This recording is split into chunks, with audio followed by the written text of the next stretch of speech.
ओम श्री गणेशाय नमः। प्रिय श्रोताओं, आज हम उस व्रत की महिमा सुनने जा रहे हैं जिसका नाम है संतान सप्तमी।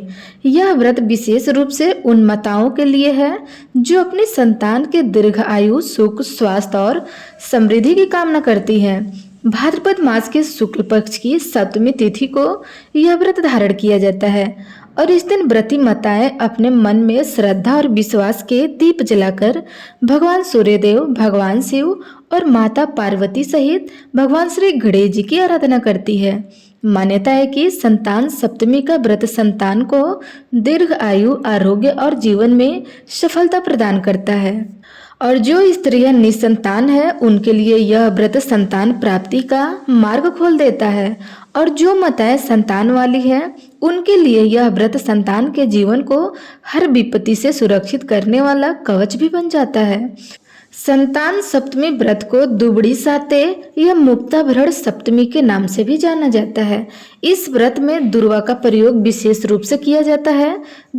दुर्वा जल्दी से नष्ट नहीं होता, चाहे इसे कितनी बार भी काट दिया जाए, यह पुनः हरी भरी हो जाती है। इस कारण इसे दीर्घ आयु और संतान वृद्धि का भी प्रतीक माना जाता है। शास्त्रों में दुर्वा को पवित्र और त्रिदेव प्रिय बताया गया है। पूजा में इसका प्रयोग करने से व्रत की सिद्धि मानी जाती है और इस व्रत को मुक्ताभरण करते हैं। मुक्ताभरण का अर्थ होता है बंधन से मुक्ति और इस व्रत को करने से संतान पर आने वाले मृत्यु, ग्रह दोष, रोग और विपत्ति जैसे बंधनों से भी मुक्ति मिल जाती है। तो प्रिय श्रोताओं, आइए श्रवण करते हैं आज की कथा। इससे पहले हम सभी अपने मन को एकाग्र करें और इस भावना को जागृत करें कि यह व्रत केवल नियम और विधान भर नहीं बल्कि माता पिता की अपने बच्चों के लिए अटूट ममता और भगवान पर विश्वास का साक्षात प्रतीक है। हे भगवान शिव, हे आदि शक्ति माँ दुर्गा, हे जगत जननी माँ पार्वती, हे भगवान सूर्य नारायण, आज हम सभी माताएं और बहनें आपके चरणों में श्रद्धा से नतमस्तक हैं। हम आपसे प्रार्थना करते हैं हमारी संतानों को दीर्घ आयु, उत्तम स्वास्थ्य और सुखद भविष्य प्रदान करें। उसके जीवन से रोग, शोक और बाधाएं सदा के लिए दूर करें। जिन स्त्रियों के आंगन में अभी संतान की किलकारी नहीं गूंजती है उन्हें संतान की सुख का आशीर्वाद प्रदान करें। हे देव, हम सबकी गोद सदा भरी रहे और हमारी संतानों पर आपका आशीर्वाद सदा बना रहे। हमारा परिवार धर्म, भक्ति और संस्कारों से परिपूर्ण होता रहे। एक दिन महाराज युधिष्ठिर ने भगवान श्री कृष्ण से कहा, हे प्रभु, कोई ऐसा उत्तम व्रत बतलाइए जिसके प्रभाव से मनुष्य के अनेकों सांसारिक क्लेश, दुख दूर होकर वे पुत्र और पौत्रवान हो जाए। यह सुनकर भगवान श्री कृष्ण बोले, हे राजन, तुमने बड़ा ही उत्तम प्रश्न किया है। मैं तुमको एक पौराणिक इतिहास सुनाता हूँ, उसे ध्यान पूर्वक सुनो। एक बार लोमस ऋषि ब्रजराज की मथुरापुरी में वासुदेव जी के घर गए। ऋषि राज को आया देखकर वे दोनों अत्यंत प्रसन्न हुए और उनको उत्तम आसन पर बिठाकर उनका अनेक प्रकार से वंदन और सत्कार किया। फिर मुनि के चरणोदक से अपने घर और शरीर को पवित्र किया और वे प्रसन्न होकर उनको कथा सुनाने लगे।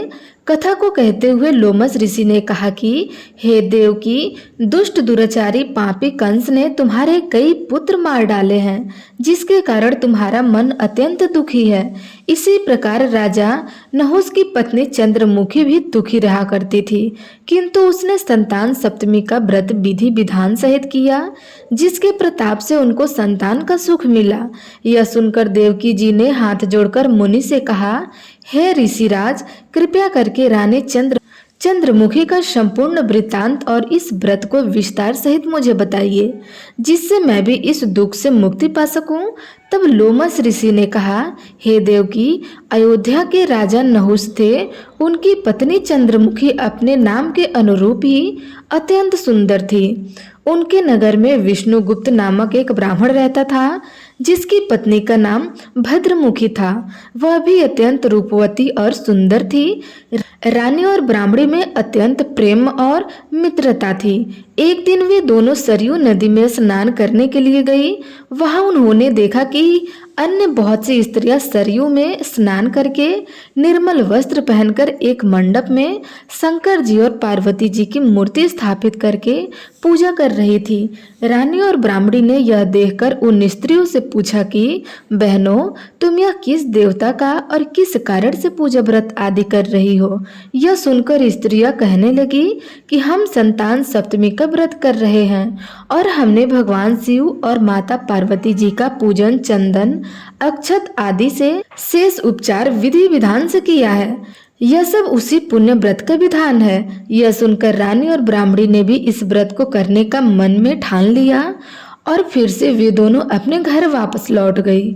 ब्राह्मणी भद्रमुखी तो इस व्रत को नियम पूर्वक करती रही, किंतु रानी चंद्रमुखी राजमत के कारण कभी इस व्रत को करती, कभी नहीं करती और कभी भूल जाती। कुछ समय के बाद दोनों की मृत्यु हो गई। अपने दूसरे जन्म में रानी बंदरिया और ब्राह्मणी ने मुर्गी की योनि पाई, परंतु ब्राह्मणी मुर्गी की योनि में भी कुछ नहीं भूली और भगवान शंकर तथा माता पार्वती जी का ध्यान करती रही। उधर रानी बंदरिया की योनि में भी सब कुछ भूल गई थी। कुछ समय के बाद दोनों ने यह देह भी त्याग दी। अब इनका तीसरा जन्म फिर से मनुष्य योनि में हुआ।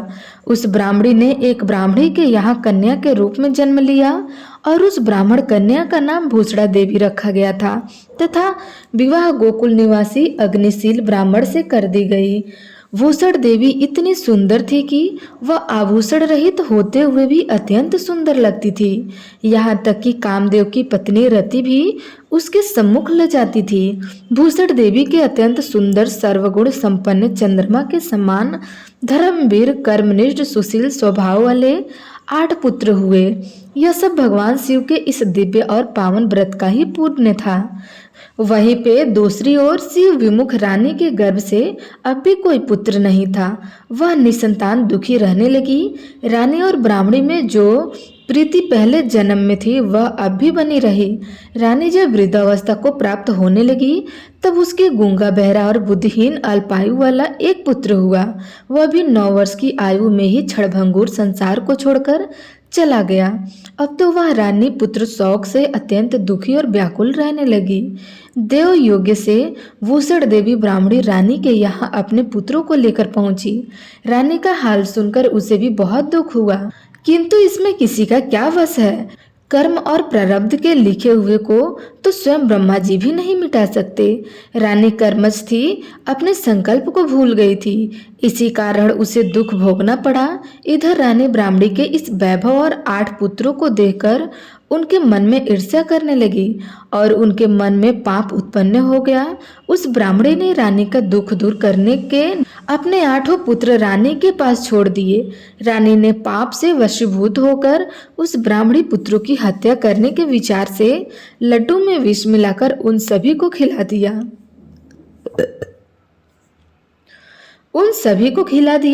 परंतु भगवान शंकर और माता पार्वती की कृपा से एक भी बालक की मृत्यु नहीं हुई। यह देखकर रानी तो अत्यंत ही आश्चर्यचकित हो गई और इस रहस्य का पता लगाने की उसने मन ही मन ठान ली।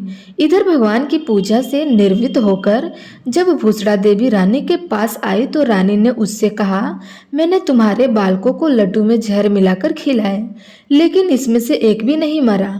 तुमने ऐसा कौन सा दान पुण्य व्रत किया जिसके कारण तुम्हारे पुत्र नहीं मरे और तुम नित्य नए सुख भोग रही हो?